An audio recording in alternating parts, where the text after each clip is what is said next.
Évangile de Jésus-Christ selon saint Matthieu, chapitre 11, versets 16 à 19.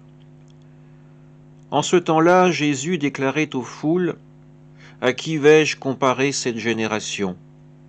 Elle ressemble à des gamins assis sur les places qui en interpellent d'autres en disant : « Nous avons joué de la flûte et vous n'avez pas dansé.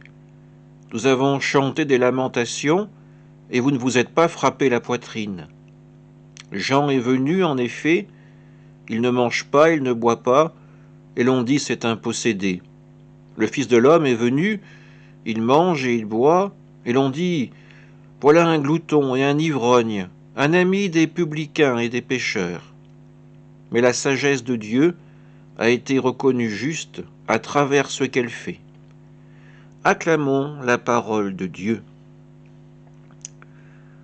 En quelques mots, Jésus témoigne de l'inconstance des foules. Ces mêmes foules ont rejeté Jean parce que son comportement ne leur plaisait pas. Il ne buvait pas, il ne mangeait pas, il ne vivait pas comme eux, donc c'était un possédé, un fou. À présent, Jésus vient, lui mange et boit, et on le traite de glouton, d'ivrogne.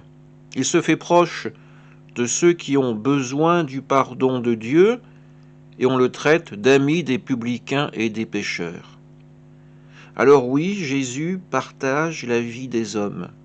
Il va vers ceux qui ont véritablement besoin de recevoir le pardon de Dieu. Jean a accompli son œuvre en préparant la venue du Sauveur. Celui-ci est reconnu dans la personne de Jésus. C'est à nous à présent de faire cette démarche de conversion, de l'accueillir en voyant plus que les apparences, en voyant celui qui se révèle véritablement sur la croix, celui qui est le Fils de Dieu, celui qui prend sur lui nos propres péchés et qui partage avec nous la vie éternelle du Père. Oui, nous sommes comme les foules, nous avons des attitudes de gamins, notre regard n'est pas juste, et pourtant notre cœur, notre intelligence nous pousse à accueillir le Christ, à accueillir celui qui nous conduit sur le chemin de vie. Amen.